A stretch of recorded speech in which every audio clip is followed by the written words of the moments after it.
Cipher Boy by Mark Mathabane. Proof of overall story. Now, when I started to investigate Mark Mathabane's book, I started with how credible his overall story was. Here are some quotes from his book that summarizes his unfortunate childhood experiences. The first quote is, grudgingly, because since hunger became a constant companion, I had developed the habit of not wanting to share food with anyone, not even my sister. Second quote is, because life is so hard. No food, no clothes, the police. What's the use of living without food? In my opinion, I don't think any of what he said was exaggeration with respect to any of the experiences he recounted. There are pictures online that proves everything he said. I also found other people that grew up in the 1960s from the same area he was living in, recounting the exact same stories. For example, during the Soweto uprising in 1976, I found other people's testimonies online recalling the exact same details he did in the book. I just want to go here and show you some of the pictures that I found.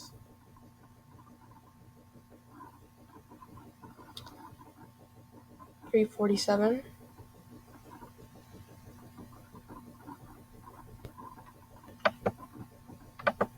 Living in apartheid, I was born in 1960, was like living in hell because every day you had to battle for survival. You constantly went hungry. You didn't have shoes or decent clothes to wear. There were times when you didn't celebrate Christmas. You scavenged for food at garbage dumps. You saw your friends prostitute themselves for food, or some of them get killed in gangs. And so it made it very tough. And had it not been for my mother's love, I don't think I would have made it. After investigating Mark's overall story and finding that it appeared to be the truth with no overall bias, I was still a bit skeptical with regards to three events that happened in the book. I proceeded to investigate each individual event. One of them was about Mark and Stan Smith. Stan Smith is a white professional tennis player from America. What were the odds of them meeting in South Africa during the 1970s apartheid era? I figured maybe Mark wanted to stretch things a bit to make his memoir more interesting. And here is a quote found in the book. Stan Smith, as he dried his face, looked me up and down, saw that I was in tennis garb and had my racket with me, and said, "Would you like to hit some?" After some research, I found that it was true, that they met and currently they are good friends. And so here is some proof I want to show you.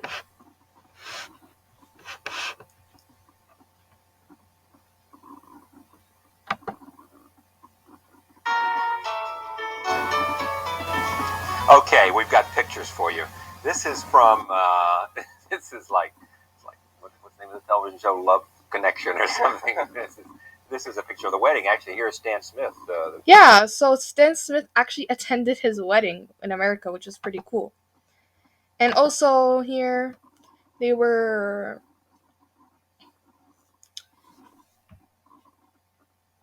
doing an interview. Sorry, it's loading. Sorry, in the middle, and then Arthur Blancini. They're actually discussing it, yeah. My wife, Margaret. So they're just doing an interview. Right, And, so when I saw him, and here's Mark it was here. not so much the fact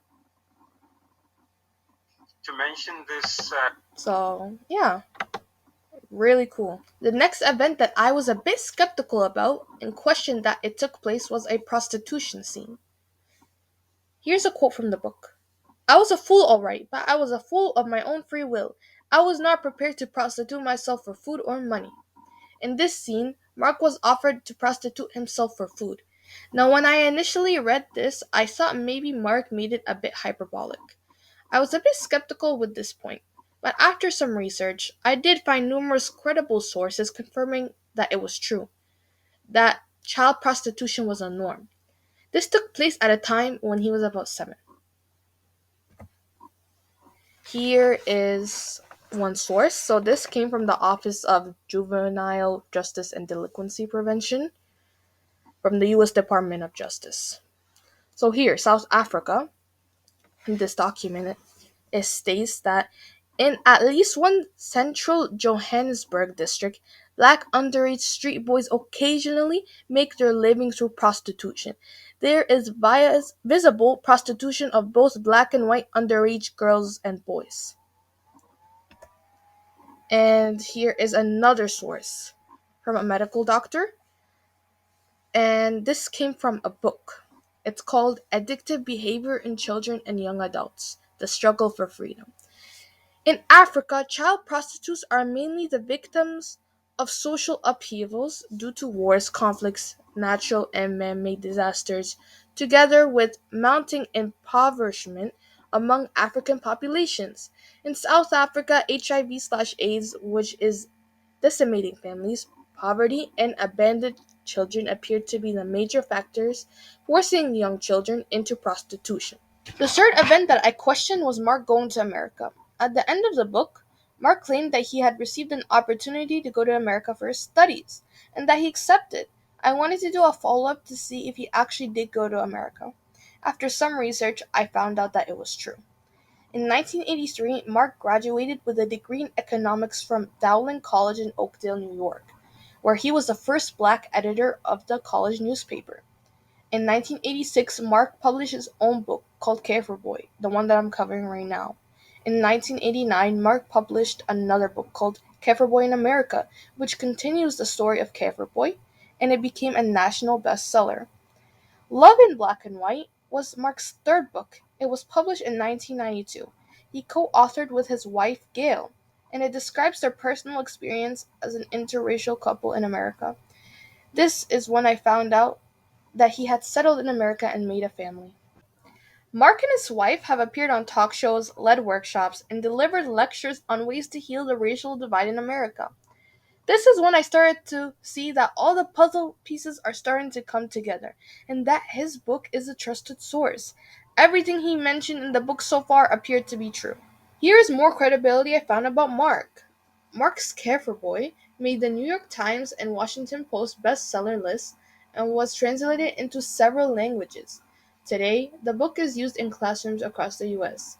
He has appeared on The Oprah Winfrey Show, CNN, Sonia Live, Night Watch, Larry King Live, and many other TV and radio programs across the country. Here is a transcript from the 2000s that I found, actually, which is pretty cool that I wanted to show you. So Mark Matabele's escape from apartheid takes him to the top in America. Yeah, so I just wanted to show you that. It's pretty cool. Mark has given numerous lectures all over the world. I believe his words are very credible. Here's one of them.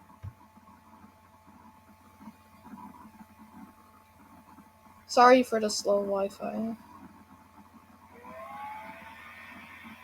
he has spoken and traveled and made appearances all over the world. So we are really, really lucky. And so he's going to share some thoughts with you, and then there'll be a few moments for questions. Yeah. Bill Clinton. While further researching Mark's credibility, I found the cherry on top. This point convinced me that this book is highly credible and trustworthy. This book is highly praised by President Clinton and has publicly shown his love for this book. Mark even won an opportunity to go to the White House, and in September 1997, Mark completed a one-year assignment as a White House Fellow at the Department of Education in Washington, D.C. Here is President Clinton, a clip I found of President Clinton talking about Mark.